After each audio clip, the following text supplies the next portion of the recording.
Hello, hope you're doing well. Today we'll be talking about the Benihana case and the Benihana simulation.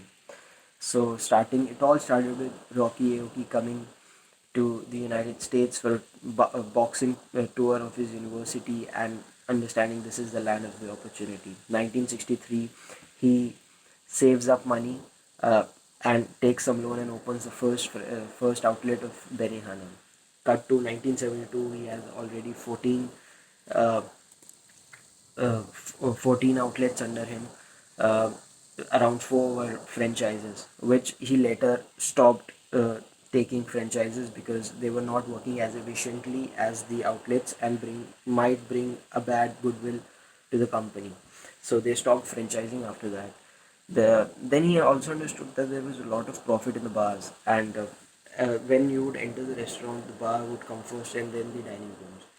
Uh, the site selections was probably based on that it should always be in a place where there was heavy traffic, as well as there should be in a business area so that a lot of corporate lunches could be happening there.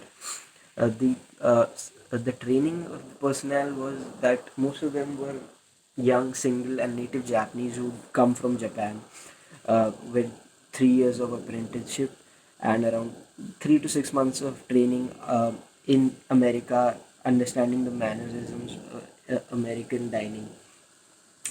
They were very well paid, intangible and as well as intangible senses. The organization, every branch had a manager, and he used to report to the manager of operations, who would later would be reporting to vice president. The advertising was around 8 to 10% of the gross sales, and their expansion was limited to only five outlets as of now per year. This basically is because of the cost factor and also because of the training factor that they had to specially bring chefs from Japan. So that was limited, as well as the carpenters who used to design the outlets were also limited. So in that sense also. Uh, in expansion, they currently had working in the secondary markets. They wanted to go into the primary markets and were also lining up for the suburban areas. And also outside of the United States, they were working with Canadian hotels with a tie-up, and as well as another established hotel in the Mexico City, in Mexico.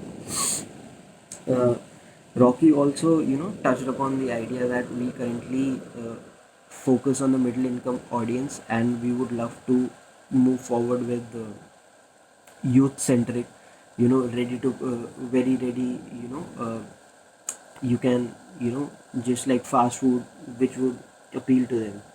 Talking about the Benihana simulation, um, the first challenge was the batching. Do the hibachi style of cooking? Do we like till all eight seats are filled, then we start the cooking? Or wait for that, or we just the four people came, we start doing that. So that was the first challenge we had. Second was the bar size and number of dinings.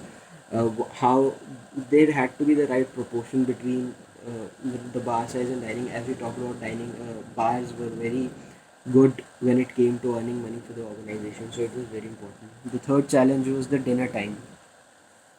How much time should each dining table be given? uh, because it had to be correct in terms of operations, but it should be less for operations, and it should be fine for the operations as well as satisfying the customers. Like they shouldn't be like feel rushed in. Another fourth challenge was the advertising. uh, how much money should be put into advertising, how it should be advertised, like happy hours and other things. And then there was the use of different types of batching in different times, like when there is a peak time, how much should there be batching and how much, 4 or 8 or 6, before the peak time, how much, 4, 8, 6, or like just if two people came we started, or after peak time how much we looked at. So that's all I could understand of the Benihana case and simulation. Thank you.